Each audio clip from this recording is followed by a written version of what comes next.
आ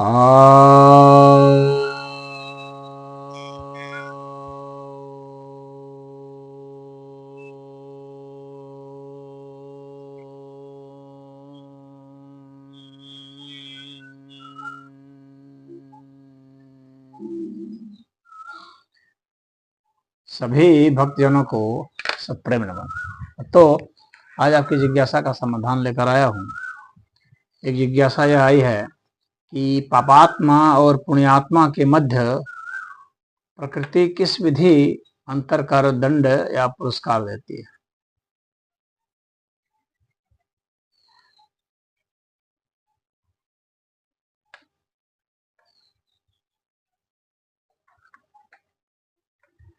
इसे जो आसुरी संपदा से या जो देवी संपदा से युक्त हैं, तो उनके गुण भी बदल जाते हैं, उनके कर्म बदल जाते हैं, उनके भाव बदल जाते हैं, अपने अपने अनुसार हो जाते हैं। आसुरी संपदा वालों के कर्म अलग होंगे, भाव अलग होंगे, सोच अलग होंगी, तो उनका व्यवहार अलग होगा, खान पान अलग होगा।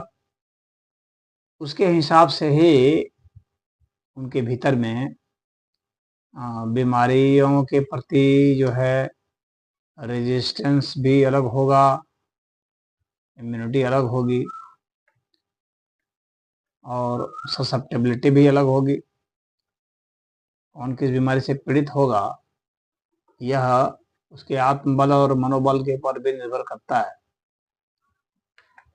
और जिस तरह के कर्म करेंगे उस तरह के भाव होगा। कितना जो है, मान लीजिए कि कितने उसमें ग्लानि है, दुष्कर्म कर रहा है व्यक्ति, तो उसमें कितना ग्लानि भाव है, उसके हिसाब से उसकी ऊर्जा छिन्न भिन्न होगी।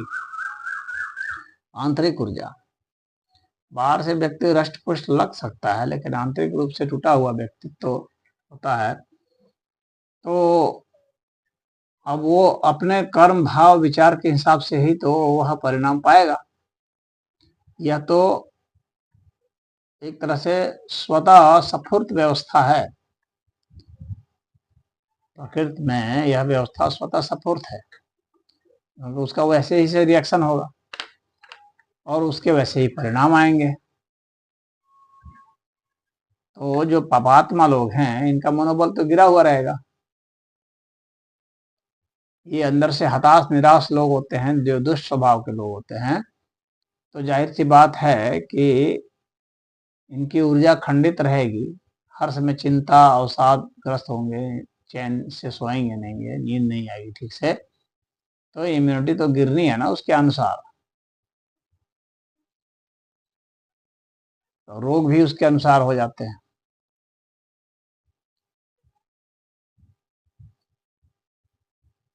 उनमें वो क्षमता भी नहीं रहती है कि एडेप्टेशन कर लें, बदले हुए वातावरण में चले जाएं। क्योंकि जिसमें सहिष्णुता ज्यादा होती है वही एडेप्टेशन कर सकता है। वो यहाँ से उठा करके, जो ठंडे प्रदेश का आदमी है, उसको गर्म प्रदेश में ले जाएंगे तो वहाँ एडजस्ट कर सकता है, क्योंकि उसमें सहिष्णुता होनी चाहिए। और नहीं तो लोग परेशान हो जाते हैं, जिसमें सहिष्णुता नहीं रहती है वो इरिटेटिंग हो जाता है। एसी में रहने की आदत लग गई, अब रहना पड़ रहा है, धूप में चलना पड़ रहा है, धूप में तो क्या हुआ, चक्कर आ जाएगा, गिर जाएंगे। एसी में रहने की आदत हो गई, रीढ़ की हड्डियां कमजोर हो जाएंगी, गल जाएंगी। तो जो सुविधा भोगी हो गए हैं वे सुविधाओं के कारण कमजोर हो गए हैं। परिस्थितियां बदलेंगी तो वो टिक नहीं पाएंगे, सर्वाइव नहीं कर पाएंगे। और परिस्थितियां इस प्रकृति में बदलती ही रहती हैं सदैव।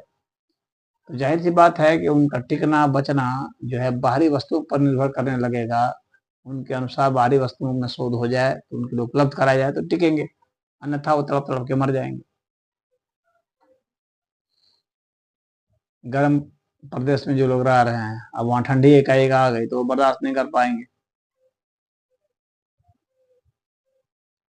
तो इस तरह से दंड या पुरस्कार मिलता है। अब कोरोना वायरस आ गया तो बहुत लोग जो हैं पटापट पटापट मर गए, और बहुत लोग जो हैं इंजेक्शन ले लिए तो बच गए। अब कुछ लोग जो है इंजेक्शन भी नहीं लिए और उसके बाद भी बचे हुए आराम से। तो यह तो उनके आत्मबल के ऊपर निर्भर करता है, मनोबल के ऊपर निर्भर करता है। कितने लोग बाद में मर गए, कितने लोग उसके साइड इफेक्ट से मर गए, मर रहे हैं आज भी। तो यहाँ प्रकृति में ये सब सारे विधान पहले से ही तय दिए हैं, इसलिए भगवान ने गीता में सब बता दिया है कि सात्विक प्रवृत्ति का व्यक्ति कैसा होगा, उसमें कैसी क्षमताएं होंगी, राशि प्रवृत्ति का व्यक्ति जो है कैसा होगा, क्या खाएगा पिएगा पहनेगा ओढ़ेगा बर्ताव करेगा, उसके हिसाब से वो कैसा दुख पाएगा, सब बता दिया गया है। तामसी व्यक्ति जो है खूब सोता रहता है, बासी खाना भी खाता रहता है, जिसको ज्ञान ध्यान से मतलब नहीं रहता है, तो उस व्यक्ति का दिमाग कैसा रहेगा, सुस्त रहेगा, कमजोर रहेगा, डल रहेगा, वो क्या उन्नति करेगा।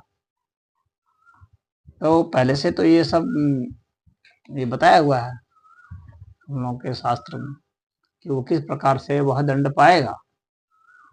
तो इसमें कोई पक्षपात नहीं किया जाता है। ऐसा नहीं है कि प्रकृति जो है वह दंड दे रही है या पुरस्कार दे रही है, नहीं। वह तो आपको स्वयं अपने कर्मों के अनुसार से आपको मिल रहा है, आपके भाव के अनुसार आपको मिल रहा है, आपके विचारों के अनुसार आपको मिल रहा है, आपकी संगति के हिसाब से आपको मिल रहा है। प्रकृति तो बस बदलाव करती रहती है। वर्षा हो रही है, सबके लिए वर्षा हो रही है, उसी वर्षा में कुछ लोगों को छींकें आएंगी, बीमार पड़ जाएगा, कुछ लोगों को बरस रहा है, कोई फर्क नहीं पड़ रहा है। तो आपकी इम्यूनिटी कितना है उसी के ऊपर तो है। उससे किसी के लिए मस्ती है, उस बरसात में नाच रहा है, किसी के लिए वह दंड है, क्योंकि वह तुरंत जो बीमार पड़ जाएगा, बुखार हो जाएगा। तो ये सब इस तरह से बदलाव होते हैं। तो प्रकृति में जो भी बदलाव होंगे, वातावरण में बदलाव होगा, कुछ लोग जो को धूप में निकलते शरीर में रैशेस हो जाते हैं, कुछ लोगों को धूप में कोई फर्क नहीं पड़ता है, धूप में चल रहे हैं, काम कर रहे हैं। तो ये आपकी अपनी क्षमता है, जितना आप योग ध्यान करेंगे, जितना शुद्ध सात्विक रहेंगे, आपकी इम्यूनिटी आपकी क्षमता उतनी बढ़ती जाएगी, जितनी सहिष्णुता बढ़ती जाएगी उतनी वो बढ़ती चली जाती है। और जब किसी व्यक्ति में आक्रोश क्रोध रहता है, अंदर से दमन की हुई चीजें होती हैं, तो जाहिर सी बात है कि उसके कारण जो है उसमें कुछ न कुछ दुष्प्रभाव रहेगा ही, उसके कारण वह भी धरा जाएगा। बहुत लोग कामनाओं के वशीभूत होकर के बहुत हार्ड लेबर करते हैं, तो उसके कारण जो है उनको किसी अंग में दिक्कत आ सकती है। तो हम लोग अपने कर्म के अनुसार से ही कुछ दंड पाते हैं या कुछ पुरस्कार पाते हैं। हम लोग को लगता है कि प्रकृति पुरस्कार हमें दे रही है या दंड दे रही है, लेकिन ऐसा नहीं। यह तो होता ही रहता, होता ही रहेगा। अब ज्वालामुखी कहीं फट रहा है, तो ऐसा नहीं है कि हम लोग को दंड देने के लिए फट रहा है, वो फट रहा है, प्रकृति में बदलाव है, उसकी अपनी अलग, उसका अलग डायनामिक्स है। अब आप वहां ज्वालामुखी के पास पहुंच गए हैं, तो आप हो सकता है कि आप उसमें जल के मर जाएं। प्रकृति को बहुत फर्क थोड़ी पड़ रहा है आप रहें या ना रहें। तो आप अपने कर्मों के अनुसार गए हैं वहाँ। वातावरण बहुत तेजी से बदल रहा है, मनुष्यों ने सारे पेड़ पौधे काट डाले हैं, वन्य जीवों को, सब पक्षियों को नष्ट कर दिया, पूरा यहाँ वातावरण ही बदल दिया, पारिस्थितिकी बदल दी है। तो वायुमंडल जो बदल दिया है, तो उसका जो प्रदूषण है, तो उसके कारण हम लोग को इफेक्ट आ रहा है। तो हम लोग उसके द्वारा सताए जा रहे थे, हम लोग सोच रहे हैं प्रकृति दंड दे रही है, हमारे कर्म हम लोग को दंड दे रहे हैं, हमारे भाव हमारे विचार ये सब हमारे व्यवहार दंड दे रहे हैं। अभी पूरी दुनिया में युद्ध चल रहा है, तो कुछ लोग कह रहे हैं प्रकृति युद्ध करवा रही है। ठीक है, एक अर्थ में कह सकते हैं, लेकिन सच्चाई तो यह है कि अल्टीमेटली तो फैसला हम लोगों ने किया है ना कि युद्ध करना है। हमारे भीतर में लोभ लालच अहंकार ये सब उत्पन्न हुआ है, असहिष्णुता उत्पन्न हुई है, तो उसके कारण जो है युद्ध चल रहे हैं, दुनिया में मारे जा रहे हैं लोग, हजारों लोग लाखों लोग मारे जा रहे हैं। ये सब अपने विचार कर्मों की वजह से हो रहे हैं।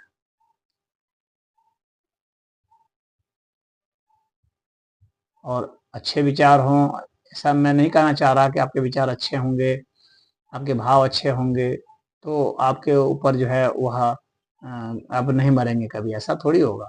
मरेंगे ही, मनुष्य जन्मा है तो, क्योंकि बदलाव तो सभी में होता है ना, प्रकृति का नियम है। आप में भी बदलाव होगा, लेकिन मृत्यु आपके लिए कष्टकारी तो नहीं होगी, क्योंकि प्रकृति के हर नियम जो हैं वह आपके लिए उतने ही प्रशंसनीय हैं, आपके लिए उतने ही वंदनीय हैं, आपके लिए उतने ही पूजनीय हैं। आप उनका सत्कार वैसे ही करेंगे, जीवन रहे या मृत्यु रहे, तो उसके लिए वह बहुत कष्टकारी नहीं होता है। वह जानता है कि जन्मे हैं तो एक दिन मरेंगे, शांत रहता है, उद्विग्नता नहीं रहती है। उतना ही प्रयास करेगा बचने का ना, जितना बचने की शक्ति दी गई है, बुद्धि दी गई, विवेक दिया गया है, भय दिया गया है।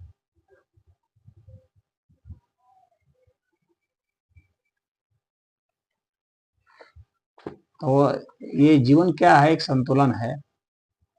हमारे जो जितने भी भाव हैं उन सबका एक संतुलन रहेगा तो हम बचे रहेंगे। जीवन चलता रहेगा, लेकिन एक निश्चित सीमा तक ही चलेगा, और उसके बाद फिर जीवन तो बदलना ही बदलना है, क्योंकि इस प्रकृति का नियम मृत्यु भी है। जीवन है तो मृत्यु भी है, एक पक्ष तो वह भी है, तो उस पक्ष की अवहेलना नहीं कर सकते। सृजन है तो विध्वंस भी है।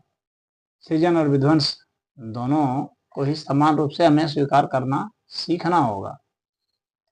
हम सिर्फ एक पक्ष को सोचते हैं कि यह पक्ष रह जाए, सिर्फ सृजन रह जाए और विनाश ना हो, लेकिन बिना अविनाश के सृजन भी भला कभी होता है? सृजन का एक दूसरा पहलू विनाश है, विनाश का एक दूसरा पहलू सृजन है। ये दोनों साथ साथ चलते हैं। ये एक ही घटना के दो दृष्टिकोण मात्र हैं। ऐसा कोई विध्वंस नहीं है जो कि सृजन नहीं कर सकता, जिससे सृजन नहीं होता। ऐसा कोई सृजन नहीं है जिसमें कि कोई विध्वंस नहीं होता। कुछ ना कुछ तो विध्वंस होगा तभी सृजन होगा। तो ये सापेक्षिक बातें हैं। जन्म और मृत्यु, दंड और पुरस्कार, ये सब सापेक्षिक है।